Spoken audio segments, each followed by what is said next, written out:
Сәлем достар, әлемнің қай тұрғынын да бейжай қалдырмайтын мойындалған ресми ғылымдар ауқымына сыймайтын бір құбылыс. Ол өзіміз өмір сүріп жатқан ортада өте жиі болмаса да, бірақ орын алатын қауіпті аномальды жерлерге қатысты жұмбақ оқиғалар. Ондай тылсым оқиғалар бар жерлер біздің елімізде де аз емес. Бірақ бүгін мен сіздерге жалпы еліміздегі емес, өзім тұрып жатқан қаламның тылсым жерлер жайында айтатын боламын. Сіздермен бірге Пазл арнасы. Бүгін біз Алматы қаласы мен оның маңындағы үрейге толы тылсым жерлердің тізімін көрсететін боламыз.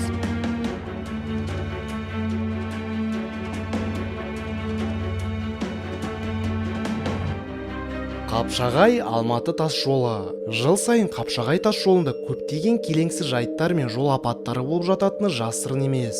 Халық аузында жүрген әңгімелерге құлақ салсақ, тас жол зираттың үстінде төселген деседі. Ал кейбіреулер осы жолда қайтыс болғандардың аруағы жүргізушілерге маза бермейді деп жатады. Бірақ дінімізде өлген адамның жаны өмірі аяқталған соң, бұл дүниеге қандай да бір әсерін тигізе алмайтындығын ескеретін болсақ, бұл жағдайлардың барлығын жай жолдың қауіпті болуына теңесек дұрыс болады. Сонымен қатар осы тас жолда түн ауасында тұяқты қыздың бейнесін көрген адамдар да жетерлік. Бұл біздің елімізде аса таралған үлкен аңыздардың бірі. Әлгі қыз жол жиегінде көлікті тоқтатып тұрады екен. Сол себепті жүргізушілер бұл маңынан темір тұлпарларына ешкімді отырғызбауға тырысады. Жалпы бүгінгі видеомыздағы тылсым заттарды біз шын не өтірік деп нақты айта алмаймыз. Себебі бұл жерлер ешқашан зерттелмеген, және бұл топта біз жай ғана халықтың арасында аңызға айналған мекендерді жинап көрсетіп отырмыз. Тағы да қайталап кетейін достар, жай ғана аңызға айналған оқиғалар.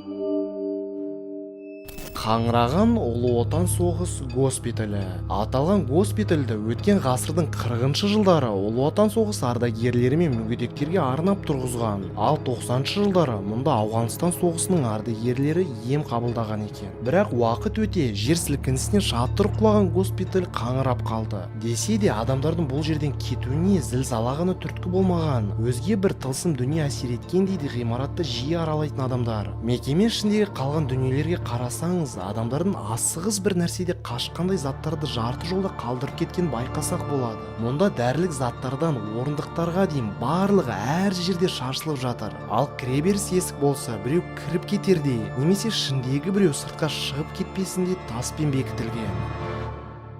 Қазақстан кинотеатры. Бұл жерде жұмыс істейтін қызметкерлердің сөздеріне сенетін болсақ, кинотеатрдың төменнен біреулердің жүрген дыбыстары өте жиі естіледі екен.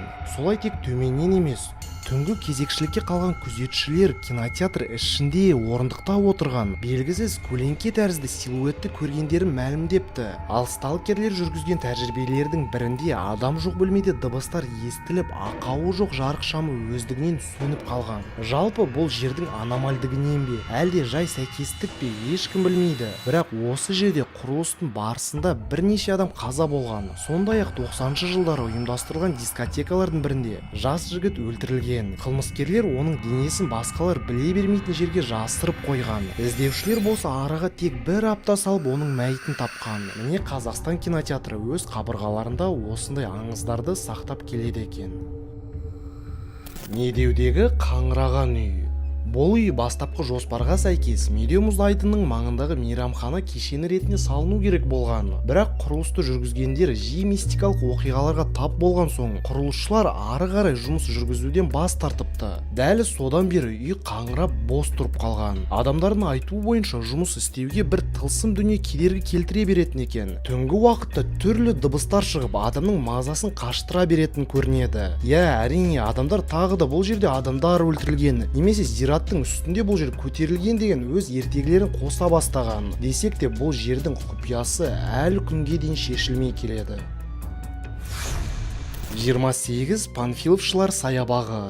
Алматылықтар үшін демалыс орнына айналған саябақта қандай мистикамен байланысты оқиғалар болып тұрады дейсіз ғой. Музыка аспаптарының мұражайына қарама-қарсы бетте ылғи сұр түсті белгісіз көлеңке көрінеді екен. Сондай-ақ осы маңдағы шіркеудің астында жер асты жол бар екен. Онда 4 тонналық қоңырау жатуы мүмкін. Дәл сол қоңырау жер сілкінісі болардың алдында соғылып дыбыс береді, және бұл дыбыс өте қорқынышты.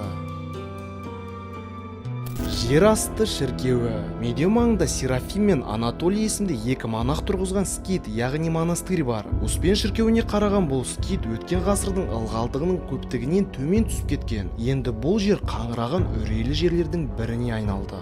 Бұл шіркеуде белгісіз бір нәрсе тыным таппай келушілерді жиі мазалайды екен. Міне достар, бүгін біз сіздердің назарларыңызға Алматы шаһарындағы көптен көкейінде үрей орнатқан мистикалық орындарды көрсеттік. Кез келген аймақта адам аяғын атта басуға қорқатын зәулім ғимараттар, жартылай соғылған нысандар, немесе белгілі бір тылсым күшке ие орындар болады. Аталған жерлерде адамдар әртүрлі түсініксіз бейнелерді көріп, дыбыстарды байқап, содан кейін әңгіме тараған үстінен тарай береді. Достар, біз осы видео жайлы әр көрермендеріміздің пікірін білгіміз келеді. Сондықтан пікір алаңға түсіп, ойларыңызды жазып, және өз қалаңызда қандай тылсым жерлер бар екенін жазуға ұмытпаңыздар. Біз барлық пікірлерді оқимыз. Әрине, қызыл подписация батырмасын басып, арнамызға тіркеліп, лайк басып, осы видеоны туыс достарыңызға көрсетіп кетіңіздер, және әрдайым бізбен бірге болыңыздар. Бүгінге осы. Пазлға жазыл.